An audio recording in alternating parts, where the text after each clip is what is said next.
أعوذ بالله من الشيطان الرجيم. بسم الله الرحمن الرحيم. الحمد لله الذي أنزل على عبده الكتاب ولم يجعل له عوجا قيما لينذر بأسا شديدا من لدنه ويبشر المؤمنين الذين يعملون الصالحات أن لهم أجرا حسنا ماكثين فيه أبدا وينذر الذين قالوا اتخذ الله ولدا ما لهم به من علم ولا لآبائهم كبرت كلمة تخرج من أفواههم إن يقولون إلا كذبا فلعلك باخع نفسك على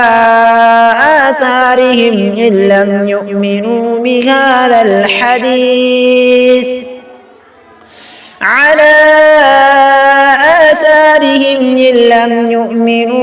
بهذا الحديث أسفا إنا جعلنا ما على الأرض زينة لها لنبلوهم أيهم أحسن عملا وإنا لجاعلون ما عليها صعيدا جرزا أم حسبت أن أصحاب الكهف والرقيم كانوا من آياتنا عجبا إذ أوى الفتية إلى الكهف فقالوا ربنا آتنا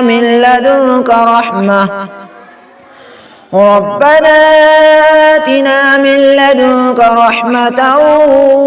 وهيئ لنا من أمرنا رشدا فضربنا على آذانهم في الكهف سنين عددا ثم بعثناهم لنعلم أي الحزبين أحصى لما لبثوا أمدا نحن نقص عليك نبأهم بالحق إنهم فتية آمنوا بربهم وزدناهم هدى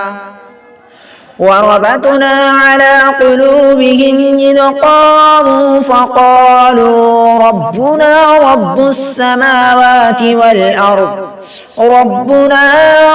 السماوات والأرض لن ندعو من دونه إلها لقد قلنا إذا شططا هؤلاء قوم اتخذوا من دونه آلهة لولا يأتون عليهم بسلطان بين فمن أظلم ممن افترى على الله كذبا وإذ اعتزلتموهم وما يعبدون إلا الله فأووا إلى الكهف ينشر لكم ربكم من رحمته ويهيئ لكم من أمركم مرفقا وترى الشمس إذا طلعت تزاور عن كهفهم ذات اليمين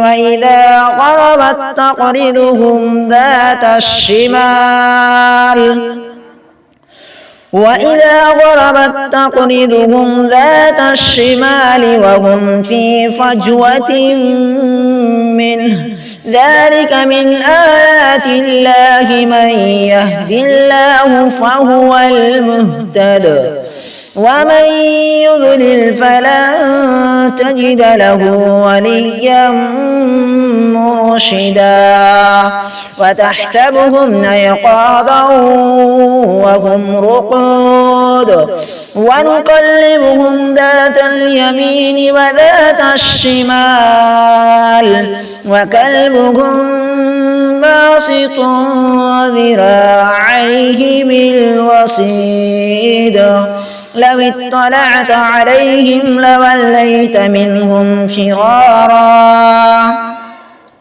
لو اطلعت عليهم لوليت منهم فرارا ولملئت منهم رعبا وكذلك بعثناهم ليتساءلوا بينهم قال قائل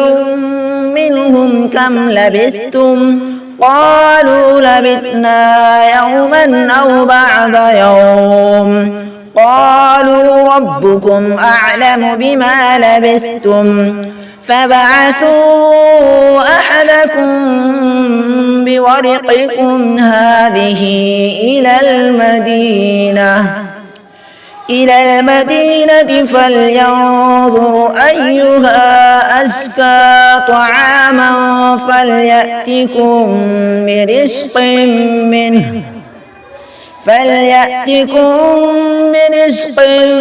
منه وليتلطف ولا يشعرن بكم أحدا.